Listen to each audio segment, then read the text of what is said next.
Enrichment, Enlightenment, Transformation. Rabbi Yisroel Cutler, the spiritual leader of Chabad of Cary, North Carolina, guides anyone who has been searching for a meaningful life and conscious living. Join our discussions about the mundane, our daily activities, and then infuse every day with a spiritual twist from the inspired sages of the Talmud and Jewish mysticism, which many call Kabbalah. We learn from the root source of all religious monotheistic traditions and delve into the symbolism and levels of meaning from biblical stories. Good morning, everyone. Those joining us in Cary for the class live, as well as anyone listening all over the world. Thank you to Nissan Communications for making the live stream possible. Today is June 13th. The Parsha is Shlach. Just to get the background of the Torah portion, the Jews think they're about to enter Israel. They think they're about to enter Israel. Now, they've already been in the desert for a while. We don't realize it. It's been a year. That's how long they've already been before they get derailed. Okay? They leave Passover time. They get the Torah. You realize it was a full year, Pam? Wow. They left Passover time. Yeah. 49 days later, they get the Torah. 40 days later, there's the sin of the golden calf. They spend all summer atoning for it. Yom Kippur, just imagine us going around the calendar. Yom Kippur, God says, I forgive you. Right. They spend the next couple months, very fast construction project, making the Mishkan, right? And that's up and running by the time Passover comes up again. So Passover, 1 year, they observed Passover in the desert. That was in last week's Torah portion. Last week's Torah portion, they observed Passover for the second time, 1 year after they leave.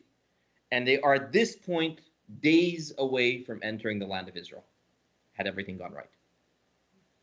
And at that point in the story, the Jews say, we're so close. We hear so much about the land of Israel. We want to see it for ourselves. And they ask Moshe Rabbeinu, they ask Moses to send the Miraglim, to send the spies. And that is the beginning of this week's Torah portion. But what we need to know before we start the portion is that the idea of sending the spies was what the Jews came up with themselves. It wasn't a command. They asked for the spies. In response to that, God tells them, and that's the second, well, Brian, why don't you read? God spoke to Moshe, page 176. God spoke to Moses, saying, send out for yourselves men who will scout the land of Canaan, which I am giving to the children of Israel. You shall send one man, each from his father's tribe. Each one shall be a chieftain in their midst. So Moses said, oh, wait a minute. Yep. This says God spoke. God Correct. This is after Moshe had asked God, and the key word here is in the Hebrew, Shlach lecha. Send lecha. Lecha means for yourself. In response to your proposal, right, I see it. Okay. Send for yourself. In other words, hey, if it was up to me, just have pure faith and believe the land is going to be good. Right. You ask for it as an important principle in Torah. God allows us to go in the direction that we want. And therefore, the Jewish people asked to see it. God says, all right, you'll do it, and you will deal with the ramifications of it. Shlach lecha. And in a certain sense, I just want to go from the practical to the more symbolic. That's the way it is with life. Right. God says, Shlach lecha. All decisions that we make, you think it's a good idea, go for it. God does not veto our decisions, usually. It's up to us. We do it. We deal with the ramifications of it afterwards. God doesn't usually intercede. I mean, in a very overt way, usually not. Shlach lecha. Why? Because we're not babies. We're adults. And that's the beauty of life. The beauty of life is Hashem sending down a soul and allowing us to make our own decisions. So the notion of the Jewish people not just going into Israel on blind faith, but wanting to see it for themselves, that's a message that the same is true in our life. We don't just follow God with blind faith. We make decisions ourselves. We use our minds. Our minds can get in the way a lot of times and mess up, but that's part of life. The very idea that they wanted to see it for themselves, that alone does not seem negative. Negative is, we'll keep on reading. Okay. So Moses sent them from the desert of Paran by the word of God. All of them were men of distinction. They were heads of the children of Israel. Okay, and you can skip the next part. Those are the names of all of the These are the names tribes. of the men Moses sent out to the land, and Moses called Hoshea the son of Nun Joshua. So Moshe changes the name of the last of the 12 tribes. His name used to be Hoshea. Moshe changes his name to Joshua, Yehoshua, prior to their departure, prior to them leaving. Wow. What? What? Wow. Why did you change that? So the oral tradition says Yehoshua. What does the word actually mean? God should save you. Yehoshua. So Moshe said, remember, Yehoshua is his like prime student, Joshua. Yep. In case they're up to no good, God should save you from whatever negative plans the other group may have. So Moshe senses, in a sense. The fact that Moshe senses, this is a question that many of the commentators ask. If Moshe sensed something negative was happening, why did he send them in the first place? If Moshe didn't sense anything negative was happening, why did he bother changing Joshua's name? Meaning, But I read that that Moses thought he agreed with the people because he thought that since he agreed with them, they would give it up, the idea of the spies. Right? so there is a commentary that as Moshe was hoping that as soon as he said, "Hey, no worries, send spies," he was hoping that when the Jewish people would see he had nothing to hide, they would drop the idea. Right. You know what the metaphor Rashi gives us? Rashi gives this metaphor. Someone wants to buy it doesn't say buy a car, buy a donkey. And then they say, "Can I test drive it?" And the owner says, "Sure." "Can I test drive it on mountains?" "Sure." "Can I test drive it on rocky terrain?" "Sure." "All right, no need. I won't test drive it." Once they see that the owner has nothing to hide, so Right. that is the metaphor Rashi gives for why Moshe agreed to it, hoping that the Jewish people would drop the idea. They did not. They did not. But here's a side question that's not today's class is, did Moshe sense that these people were up to no good or not? And it's a catch-22. If he did, why did he send them? If he didn't, why did he change Joshua's name? And Joshua's name was changed from Hoshea to Yehoshua. meaning. Yehoshua means God should save you. Whenever a Hebrew name has a yud at the beginning, it's like God's name.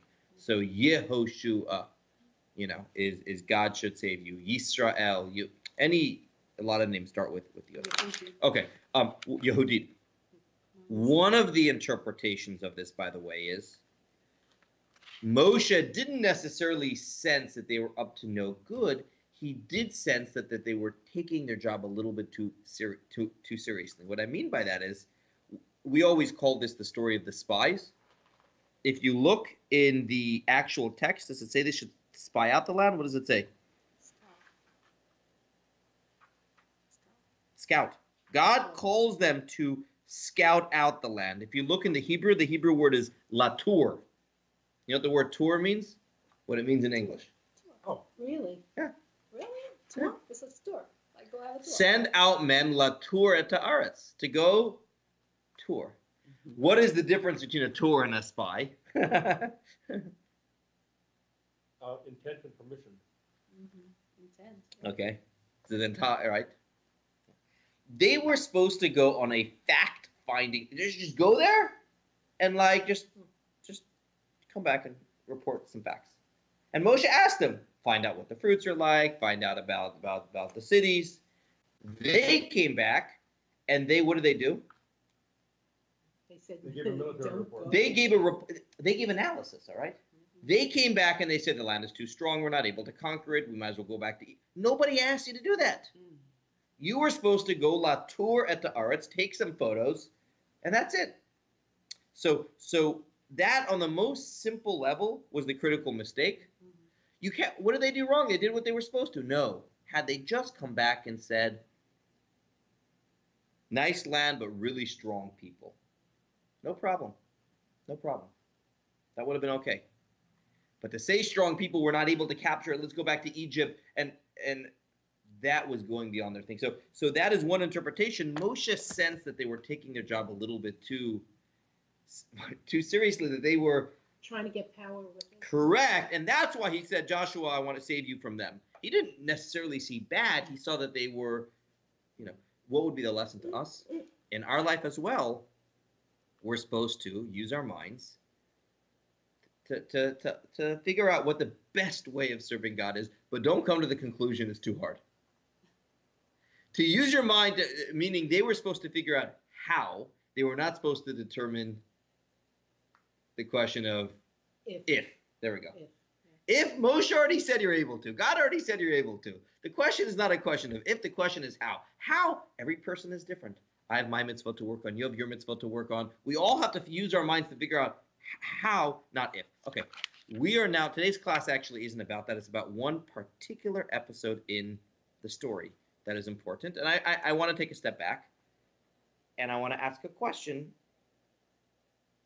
In Judaism, are we allowed to go to grave sites and pray?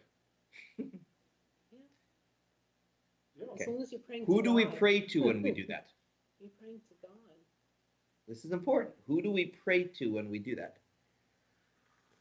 Well, can't we ask if it's the grave of a tzaddik? Can't we ask for Them to intercede? for them to ask God for what we want? Okay, so and if the answer is yes, why do we need to? Do we not have a direct connection to God? And if We do. we do. So we're going to talk today about what is the source for it, and what is the permissibility of it, and how to do it. And what does this have to do with the spies? Well, there's an important oral tradition. Here goes, text 1b. Judy, next text. They went up in the south, and he came to Hebron. And there were Ahiman, Sheshai, and Talmai, the descendants of the giant. Now Hebron had been built 7 years before Zon of Egypt. Okay, forget about the little historical fact about when Hebron was built up, but the spies start off in the south. They make their way up north. They start from the Negev, okay? You were in Israel, right? Wow, still need your Oh my first trip. goodness. Yeah. Wow. To the south. They start from the south, they make their way up north, but look what it says. It says they went to the south, he came to Hebron. Anyone notice that? It's actually a change in the grammar. In the Hebrew, it switches from the plural to the singular. Vayalu b'Negev, they all came to the south. He, though, went to Hebron. Who's he? Who's he? So there were two good spies. Joshua was one. The other one's name was Kalev. Kalev. Yeah, Caleb. And do the second text as well, Judy. This teaches us that Caleb separated himself from the conspiracy of the spies and went and prostrated himself at the graves of the patriarchs. He made a detour. While everyone else is in the Negev and seeing the Negev, he ran off. So this is oral tradition, but it's on the verse that says he went to Hebron. Kalev leaves everyone else. He goes to Hebron. What's in Hebron? Hebron is the place of the matriarchs and patriarchs are buried there up until today. And he then prays in Hebron that he should have success in his mission. He, by that point, already gets wind of the situation that the other 10 spies are going to be scared out of their wits and give a bad report. So he asks, and he feels that if he goes there, he will get inspiration. Okay? So this is our first time in Torah, although alluded to. Oh, there was a little bit more that might be relevant to this. Yeah. That- He said to them, oh. my ancestors, pray for Oh. me that I should be saved from the conspiracy of the Oh, spies. okay. So he says Avraham, Yitzchak, Yaakov, Sarah, Rebecca, Leah, not Rachel, by the way. Rachel is the one of the matriarchs who's not buried there. So he asks, and here's, if someone asks, what is the first reference in the Bible for someone praying at a gravesite? This would be it. It's mostly oral tradition, it's Talmud, but it's alluded to in the text very clearly. He came to Hebron. Okay. First of all, Hebron's not so much in the south, so you see, it's So Hebron's in the it's a trip. yeah. He separated. He went to Hebron. Okay, that is the first reference in the Torah to praying at a place of a gravesite. The second one would be, I'm going to skip to text 4. This is earlier in the Torah. I told you 3 of the matriarchs were buried in Hebron. 1 was not. Read text 4, Terry. Rachel died, and she was buried on the road to Ephrat, which is Bethlehem. Jacob erected a monument on her grave. This is the monument of the grave of Rachel until this day. And indeed, it still is the grave of Rachel until today. And they not, It is not. Unfortunately, they had to create a huge security thing around it, only in the last decade or two. But that area, unfortunately, is quite dangerous today. Hebron, not as much, but this Bethlehem area, they created a huge cement kind of wall all the way around it to protect from sniper fire. So people still go to Rachel's tomb, but it happens to be in a neighborhood that wouldn't venture there at night. Or during the day. Still go to her tomb. I was there. I was there 4 years ago. Okay. No, I went in a bulletproof bus. Yeah, the buses are armored buses that they take. But she was buried on the road, To yeah, Bethlehem. to Bethlehem. It's not even in Bethlehem. So Rabbi, yeah. I saw Rachel's tomb in 1968, Mhm. and it looked just the way it did. Always did. Always did. Correct. And then I've been back a few times since, and that wall and everything around it, it looks like an army. It looks. It like an army loses strategy. some. I agree. It used to be this picturesque kind of It was grave, gorgeous. gorgeous, the way it was for centuries, and now there's this huge thing around it. It was a dome, you know. I know. I remember getting a tour. Actually, this is parenthetical. So I got a tour first of her place, and then we went to Hebron. And the tour guide said, "Do you know why around the Cave of the Patriarchs there isn't one of these, huge cement things?" He goes, "Because we are the cement thing." Meaning there's a group of Jews who live there who are. He meant that there's actually people there living there that provide that. So he was, telling Is me. that Rabbi Hirschberg? Simcha Hochbaum was his name. He's an incredible tour guide, but he's a one of these hardcore kind They live of. right there. They live right there, in these guys. In any In the event, houses. but she was so later, a few chapters after this story, Jacob is about to pass away. Jacob asks his son, bury me back in Hebron. So you can imagine the oral tradition tells us a conversation that happened between the two. You think it's so important to be buried in Hebron. How come you couldn't have carried my mother a little bit further, that she too would be buried in Hebron? Joseph is upset.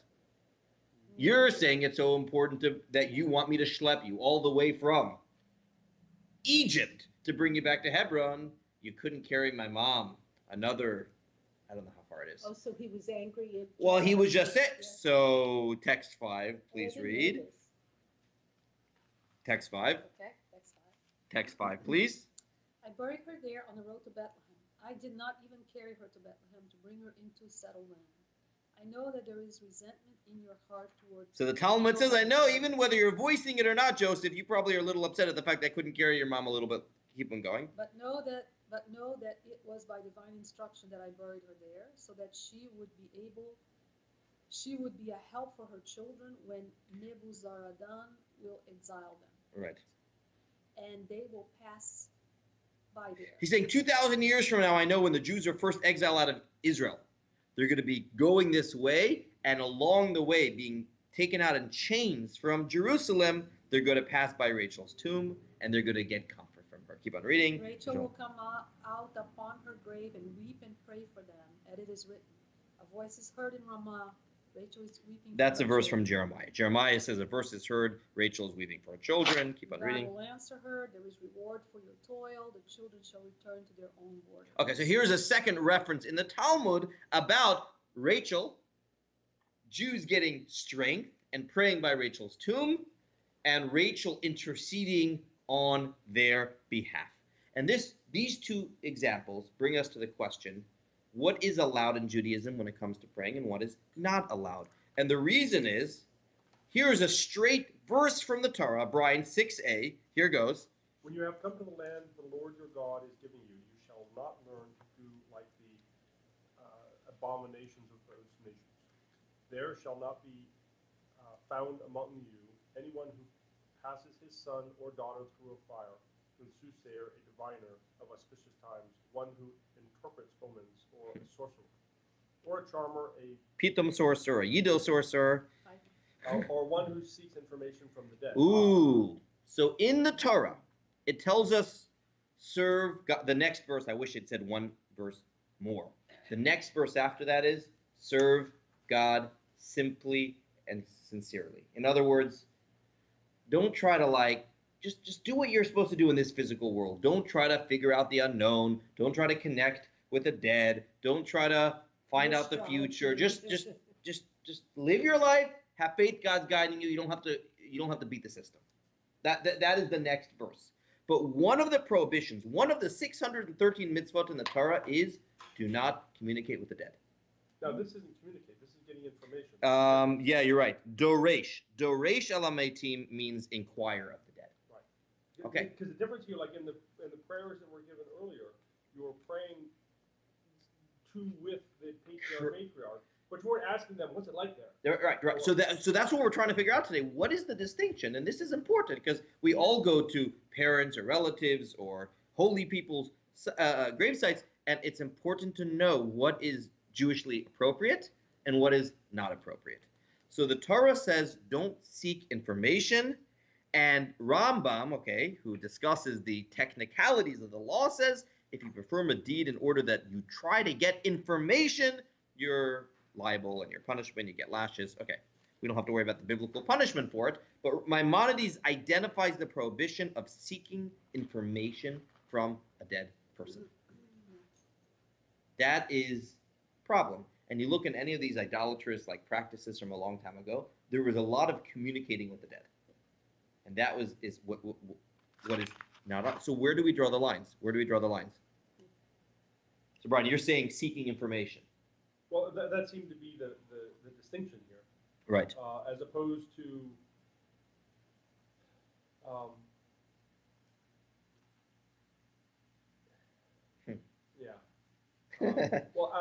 asking for help. Correct. Is a distinction, or asking even though we can communicate directly with God, maybe the patriarchs do it more effectively. Okay. So we're asking for a good attorney, a good lawyer, in a sense. Okay, Pam, you have any comments?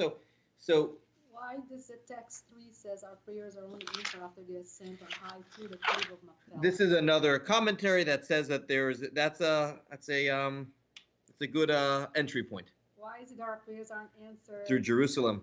No, not even that. Just because we pray. I need to look at it. That's why I skipped that. I didn't want to quote that without doing more research on that. And that's from another sage, and I've never looked up that source, and I want to see it inside. That's why I skipped it. That's why I skipped it. I thought it was interesting. It is, but I need to do more research on that. That's and it's from one of the commentators. That's 7? So Maimonides says we're not allowed to communicate with the dead. So let's take a step back. Why have Jews traditionally gone, whether it's to the Machpelah or to a loved one's place, or what do we do when we go to let's talk about a loved one, a parent, a grandparent. What are we doing there? Obviously, number one is we're paying respects. That's number one. We're simply honoring the fact that this was where they passed away, this is where they were buried, and we're paying respects. That's number one. Even the tradition of leaving a stone, the way that started was just to show someone had visited there. You know that? That's how the leaving a stone thing began. It's been suggested that in the old days, enough people left stones, and that actually became the monument. That used to be the marker. That has been suggested. I can't verify that. Okay, that's number one. Number two is, and here's the question. I mean, if the soul is alive, what makes the soul any more alive there than anywhere else? Right? No, well, they say part of the soul. The part of the soul hovers over the grave. So we need to see this in the text. That's what we're discovering. That's what we want to figure out. So what is the function? What is the purpose of going to cemeteries? And it's interesting how in Jewish tradition, I should say, although it mentions their significance of going, it also says don't go too often. You ever hear that? Because you're not supposed to dwell. Yeah, we live in this world. We're supposed to. You can go a little bit. You're not supposed to be going too far out in that direction. We live in this world, making decisions. We're supposed to connect with loved ones, as we're going to see in a moment. We're supposed to pay respects seasonally. Here we go. So what is the function of going to a cemetery Jewishly? So the most basic explanation is something that text 7, where are we up to in the reading? We're just going around. Yeah. Rabbi Eliezer said, repent one day before your death. As if you know. So his disciples asked him, does a person know which day he will die? Said Rabbi Elazar, certainly. Then a person should repent today, for perhaps tomorrow he will die. Hence, all his days he is repenting. So he says it's a good idea to do teshuvah before you pass away. But students say we don't know we're going to pass away. You're right. So therefore, do teshuvah every single day. Now, we live in a world, however, where it's so easy to get distracted and believe we're going to live forever. If that was true back in the 300s, how much more is that so true today when we enjoy better health? Thank God. It's easy not to people are even uncomfortable discussing death. It's interesting. I've noticed like people not wanting to make arrangements or not wanting to buy a plot because the whole conversation spooks them out. You know, people like just don't like discussing it. While we don't want to be focused on it, there is benefit to thinking about death. What is the benefit? We realize we don't live forever, and as a result, we prioritize. There is value in that. So therefore, text 8 goes together with this text 8. Some communities have the custom to visit the cemetery and offer added supplications there before Rosh Hashanah and give charity to the poor. In other words, what's the purpose of going to the cemetery before Rosh Hashanah? It happens to be a conducive place to bring you to teshuvah. Not that, so that on the most simple level, beyond talking to the loved ones, on the most simple level, you want to be humbled, you want to be broken, you want to think about a day where all our physical world is left behind and we only focus on that which is eternal. A gravesite happens to be a place that allows you a little bit of reflection. It reminds you of your mortality. Correct. So on the most simple level, this is beyond anything mystical yet. On a very practical level, from time to time, visiting a cemetery helps put things in perspective. And therefore, the fact that we, according to this, when we go there, first of all, we're praying. Who are we praying to? God, not to the loved ones, to God. It happens to be that our prayers over there might be a little bit more from the heart because we were broken a little bit, because we reflected on things that are deeper. So that is the most simple level.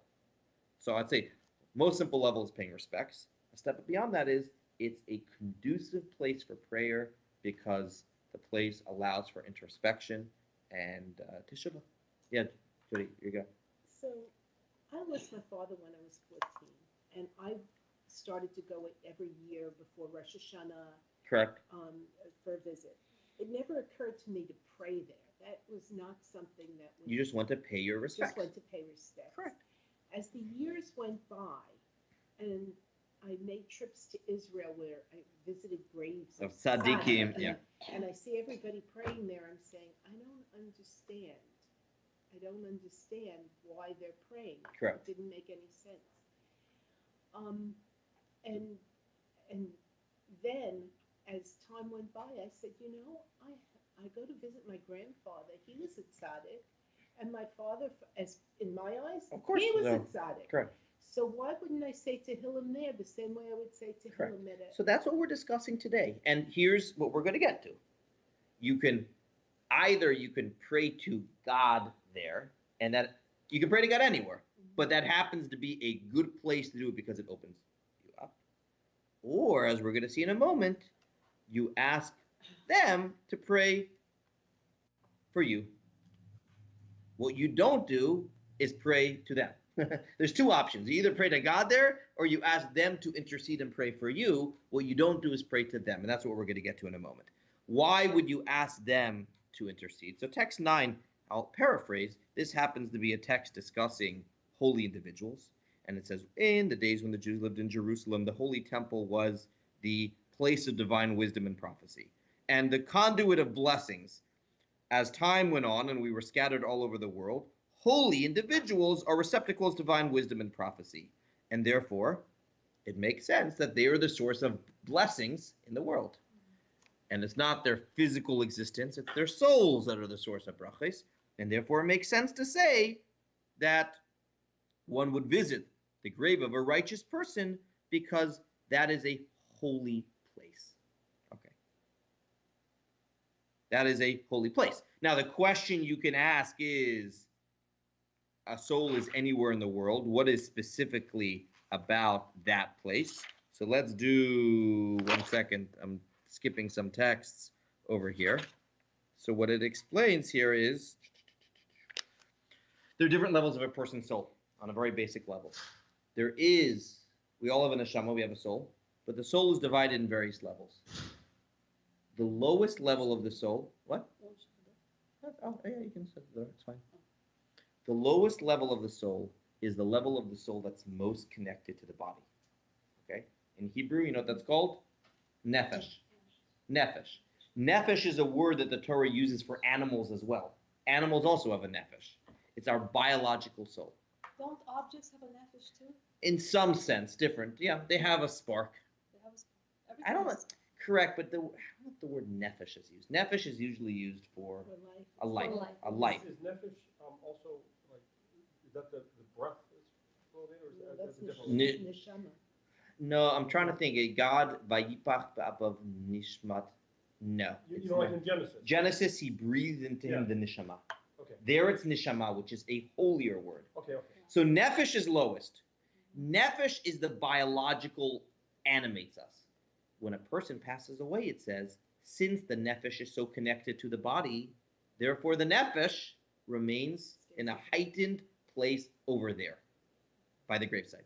Even though you would say the nefesh should be everywhere in the world. No, even after a person passes away, there is something about the nefesh that you said hovers, that is associated with the graveside. It's the higher levels of the soul that you go, and that's neshama and higher above. So we actually have a text here, text 11. Again, when those in the world are in need, this is all from Zohar, so this is very Kabbalistic. They go to the nefesh, and the nefesh then arouses the ruach and the neshama, and so on and so forth. So here is what we are doing. We are connecting to the nefesh of a loved one. Now, let's do Maimonides over here, and this is the critical nature of that we don't pray to a tzaddik. Text 13, please. I know I'm skipping some text. If you have questions, you can ask. All right. God, may he be blessed, is the only one who it is proper to serve, worship, to praise, to make known his grandeur, and to fulfill his commandments. This should not be done to any entity that is subservient to him, be it the angels, the stars, the planets, or the elements, or their compounds, for their activity is programmed. They have no control and no choice but to perform his will. Thus, it is improper to serve them as intermediaries in order to come close to God. Rather, one should direct his thoughts through the Almighty alone and abandon anything other than him. This is the fifth principle, warning us against Idolatry, yeah. as affirmed throughout the Torah. So Maimonides takes a very hard stance. We cannot pray to anything. No saints, no angels, no tzaddik, no nothing. We only pray to God. That is the beauty of Judaism. We have a direct connection. That being said, while we can only pray to God, it is permissible to ask a righteous person to intercede. And there's actually a book for any of you that have visited the Rebbe's gravesite. You've seen this book. It's a little book of a selection of prayers that you're supposed to say at the gravesite of a tzaddik. And the introductory prayer says very clearly what you're there to do. Read it, Pam. This is from the beginning, page 10 of that book, page 189. Read text 14. Peace unto you, our master and teacher. May you rest in peace upon your resting place, and may you not be pained by the troubles of these close to you. You shouldn't get, you should only get nachas from us. You shouldn't get the opposite of nachas. Okay. May your dwelling be in the cloud of divine glory, and may you lodge in the supernal covert in the shadow of God. It is in your honor that I have come here to offer praise to the great and awesome divine name, to prostrate myself upon your grave and ask you to pray for me, that he should send blessings and success in all my doings, heal my illnesses, and save me from all enemies, ambushers, thieves, and that he shall grant me and all of Israel a good gift and a good life. So this text is very important. It's saying, first of all, I'm here to give you, in your honor. That's why I'm here. B is, I hope your soul is at complete rest. C is, I hope you only get nachas from us. And D is, I want you to pray for me, A, B, C, and D. Why? As you said, Brian, the same way one hires an attorney, the same way one hires, we believe that certain individuals may have a strong connection with God. And being that they have a strong connection with God, their prayers may be especially appropriate. That doesn't mean I can't pray myself. I should pray myself. I just believe that certain people may have a strong connection. And if they have a strong connection, that's true whether they're physically alive or if they're no longer alive. If anything, their neshama probably has a stronger connection to God when they've ceased to physically live in the world. So that is what you're doing. You're asking them to intercede on your behalf. Now you could still ask the question. It still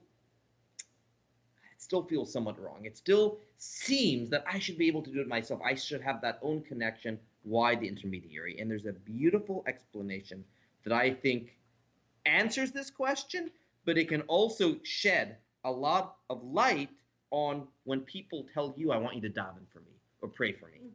Text 15 is from a great sage, a leading scholar in the 19th century called the Chatam Sofer, and someone asked him this question. He says, I know that for thousands of years, Jews have always gone to places to pray, and it still feels wrong for me to ask someone else to pray for me. It smells too much like a intermediary in some way. And look at, this was not a Hasidic answer. The Chatam Sofer was actually on the opposite spectrum, not a mystic, a halachic, very rational person. Look at his explanation that he gives over here. All the Jewish people are partners who together form a single body and a single soul. When one person is in pain, his fellow feels it as well, and is in pain together with him, because both are suffering. Both are a party to the matter, and this is not a case of one person interceding before God on behalf of another. Do you see what he's saying? If you're really connected to someone, then their pain becomes your pain. It's an incredible thing. Saying if you're really connected, their tzara is like your tzara. That's true with family. It's also true with a Rebbe or a holy individual. Your connection makes it not even that they're praying on behalf of you, but you're so connected that we're like one. And we're turning to God. And in a sense, you'll actually notice, we do this all the time. When we say the Amidah, all the prayers are in the plural. I don't know if you ever, God grant us. Who's us? Heal our. Give. Because what we are actually trying to do is create that sense of unity. So this is a beautiful idea that when someone asks you, daven for me, pray for me, you're supposed to first identify with that person's pain as much as you can, make it feel like your tzara, and then you daven. That's very cool. So I mean, it's so that is true with us. How much more so is it true when it comes to a tzaddik who really feels that? So in short, we never pray to someone else. That's A. We can ask someone else to intercede on our behalf. And furthermore, based upon this explanation of the Chatam Sofer, when we ask someone to intercede on our behalf, it really isn't a third party praying for us, but rather it is us, another part of us doing it. And that is why, at least in the Chabad Siddur, this is from the Code of Jewish Law, before we start praying every single day, there's this line that we say, I hereby take upon myself the mitzvah of loving another like myself. At the beginning of prayers in the Siddur, there is this line, I take upon myself the mitzvah of loving another like myself. And the question is asked, why is that at the beginning of the Siddur? Maybe that should be something we should do before we go to work, you know. It's nice. Why is it important to say that line before we pray, and before we pray specifically? It's at the way beginning of the morning prayers, I take upon myself to love my fellow as myself. So look what this is. The Code of Jewish Law says about that. 16. Are we up to in the reading? Judy. Oh, I'm sorry. Before each prayer, a person should accept upon himself the mitzvah to love your fellow as yourself, and have in mind to love every Jew as one's own self. Because if, God forbid, there is divisiveness between the hearts of the Jewish people here below, then also above there's no unity. Wow. On the other hand, unity among our physical selves down below causes a unity and a bonding of our souls above, through which our prayers are likewise united. And when our prayers are merged together, they are desirable to God. So what it's in a sense saying is, if we're sitting in synagogue and we're saying, I can't stand that person next to me, your prayers are defective in a sense. because you are not coming as one unit. So think of souls above as being one. Then the souls all come down to this world and get divided. And the more we can focus on our unity amongst each other, the more desirous our tefillas are. And the more separate they are, they're not. So that is for every single person. When it comes to a tzaddik or a tzaddikis is a person who doesn't view themselves as an I. They're always feeling someone else. They're always making someone else's needs their needs. And therefore, when they daven on your behalf, it is like you davening. Because it is true that text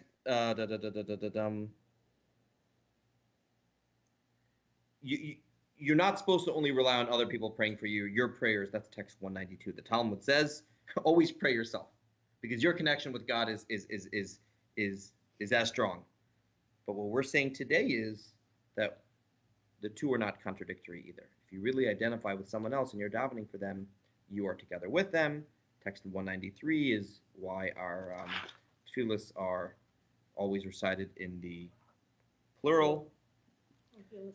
And we don't even have to go to the Talmud for this. There's actually a biblical story, and that's the last text of today, text 193, where text 20. Text 20, please. Yeah, please. Oh, me? Yeah. God said to, Yeah. thank you. And now return the man's wife, because he is a prophet, and he will pray for you, and you will live. Abraham prayed to God, and God healed Abimelech.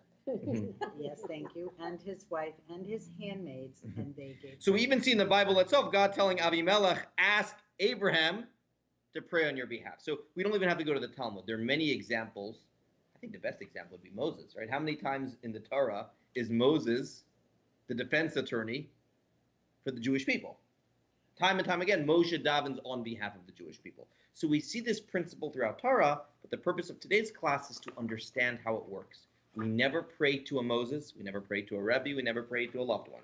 We only pray to God. What is acceptable is to connect to them and to actually ask them to intercede on your behalf. And that's fine, especially with this idea that souls are all one together. So those will be the take-homes for today. And my take-home I want to take out of this is when someone says, daven for me, Rabbi. Spend a few minutes before you start praying to God. Spend a few minutes thinking about that person and the tzaras that they're going through. Identify it as best you can, and then afterwards you daven for them.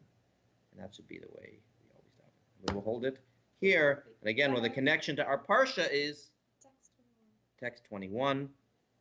It says you should. This is the Talmud. The Talmud says you should ask a holy person to pray for the individual who's sick.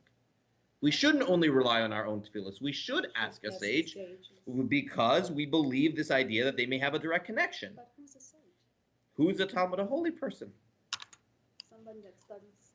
A holy person. It's not so much about how much you know, it's about who you are in your connection relationship with God. But they're talking about asking a person, a living sage, or Both. This is a living sage. Yeah. How do you know who's a... Speak to me afterwards. All right. So, We will hold it here.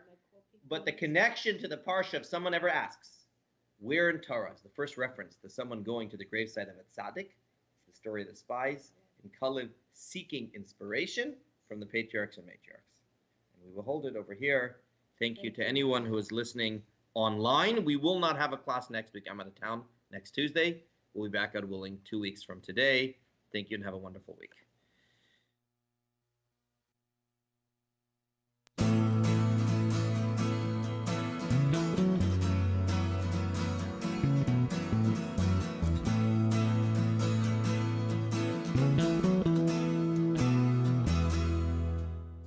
You are tuned to the Nissan Communications Network.